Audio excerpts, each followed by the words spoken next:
আসতে পারবো না। আমার বাবা বলেছে না আসবে না, কারণ কোন এমপি পরিবার এই নির্বাচনে অংশগ্রহণ করতে পারবে না। আমার চাচাকে আমি ফোনে কথা বলতাম, ওনার জন্য আমি অনেক কষ্ট পাইতাম। উনি অনেক ধরনের বাধা, অনেক ধরনের অন্যায় উনি সম্মুখীন হচ্ছে, কিন্তু আমি কিছু করতে পারি না। আজকে হচ্ছে কত তারিখ, তারিখটা জানি না, 18 তারিখ, 21 তারিখে নির্বাচন। আমি আজকে আসছি এখানে আপনাদের মাঝে। আমার আসার কথা না, আমার বলেছে প্রধানমন্ত্রী বলেছে এমপি এলাকার এমপি কোন প্রার্থীর প্রতি কোনো সমর্থন দেখাতে পারবে না। নির্বাচন শুধু সদর দক্ষিণে না, নির্বাচন নাঙ্গলকোটেও একবার আসেন নাই তো শেখ হাসিনা বলেছেন কোন এমপি সমর্থন দিতে পারবেন না। আমিও আসি নাই, আমি এলাকায় 1 সপ্তাহ 2 সপ্তাহ পর আসি, কারণ আমার কিছু মানুষজনকে আমার পরিচয় হয়ে গেছে। আমার তো ভালো লাগে বিবেচনায় কাজেতে আমি আসতে পারি না। আপনি বলছেন না স্যার নির্বাচন করতেছে, তুমি যেও না, এখানে এটা ঠিক হবে না, আপা পছন্দ করবে না। কিন্তু এখানে অন্য এলাকায় এমপি এসে আমাদের এলাকায় আপনাদেরকে ভয় দেখাচ্ছে, আপনাদেরকে হুমকি ধামকি, আপনাদেরকে বলছে একটা প্রার্থীর প্রতি ভোট দিচ্ছে, এটা কি ধরনের কথা? এখন আমি আজকে এসেছি আপনাদের এখানে একটা কথা বলতে, শুধু আমার সামনে মা বোনেরা আছেন, এখানে ছোট বাচ্চারা আছে, মুরব্বী চাচারা আছে, সবাই, আমি এইটা সবার পক্ষে আমার পাশে যারা বসে আছে, আপনাদের সবার জীবনে তো একজন বাবা ছিল বা আছে না? বাবা ছিল, বাবা আছে, সবারই তো বাবা আছে। আমার একজন বাবা আছে। আমার মাস 2 মাস নির্বাচন করবে না, আমার চাচা এখানকার প্রার্থী, আমি আসি নাই।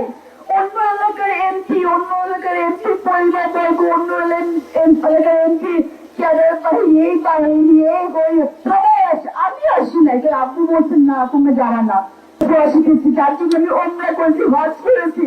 একজন বলে আমার বাবা নাকি অর্থমিত বিছনায়, আমার বাবা নাকি মারা যাচ্ছে, আমার বাবা কিছু পিটাবে না, মারবে না, তো সে ঠিক মারা গেছে। আপনারা কি মানলো সেটা? আপনারা বাবার জন্য মারবেন?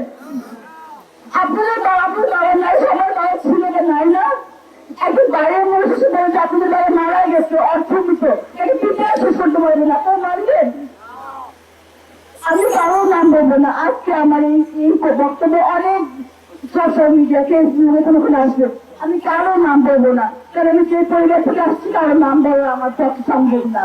আমি কাউকে ছোট করবো না, কাউকে কিছু বলবো না, কিন্তু তোর বাবার সম্পর্কে এটা বলা কি ঠিক? এখন বাইরে এক মানুষ এসে বলবে যে রোজ কেমন অর্থমিত, রোজ কেমন মারা যাচ্ছে, রোজ কেমন ঠিক হচ্ছে, কিভাবে চাকরিকে দিচ্ছে, কিভাবে চাকরিকে বরফ দাও। আচ্ছা আমি বলি, এমপি একটা এমপি, আমার বাবা 15 বছর এমপি, 10 বছর এমপি, যারা অনেক বড় বড় কথা বলে, একজন ব্যক্তি কথা বলবো না, অনেক অনেক বড় কথা বলে, অনেকে মুক্তিযুদ্ধ, অনেকে অনেক কিছু, মন্ত্রী কয়েকজন হয়েছে কুমিল্লা থেকে, আইসিসি প্রেসিডেন্ট কয়েকজন হয়েছে, ডিসিপি প্রেসিডেন্ট কয়েকজন হয়েছে, আমাদের প্রধানমন্ত্রী শেখ হাসিনা কয়েকজনকে মূল্যায়ন দিচ্ছে।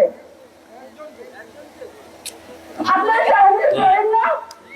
আপনাদের বাইরে কি সবার বাইরে পিছনে সবার নেত্রীকে শেখ হাসিনা, সবার নেত্রীকে আমার আগামীকাল না, হ্যাঁ আগামীকাল আমার শেখ হাসিনার সাথে সাক্ষাৎ আছে। আমরা শেখ হাসিনার সাথে কান দিলে সাক্ষাৎ করি, আমরা কোনো ছবি পড়তেই না, আমরা কোনো মানুষকে জানাই না, কাগজে কলমে জানাই না। অ্যাকচুয়ালি শেখ হাসিনা কাকে মূল্যায়ন দিচ্ছে? কে মন্ত্রী হয়েছে 2 বার, কিন্তু সবচেয়ে বড় গুরুত্বপূর্ণ মন্ত্রী হয়েছে বাংলাদেশের অর্থমন্ত্রী। কি আপনাদের সবার মধ্যে অর্থমন্ত্রী কে হতে পারবে? অর্থমন্ত্রী হওয়ার ব্যাপারটা জানেন আপনারা?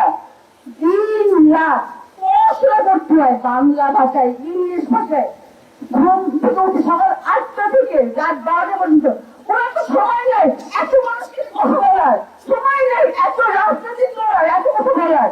উনি পড়াশোনা করে শেখ হাসিনার হাত শক্তিশালী করার জন্য আমেরিকাকে কেন্দ্রে ফাইট দিবে, রাষ্ট্রকে কেন্দ্রে পৃথিবীর সবাই কেন্দ্রে ফাইট দিবে, সেভাবে করে আসছে কাজ। শেখ হাসিনাকে সেটা এই পজিশনটা দিচ্ছে, পদটা দিচ্ছে।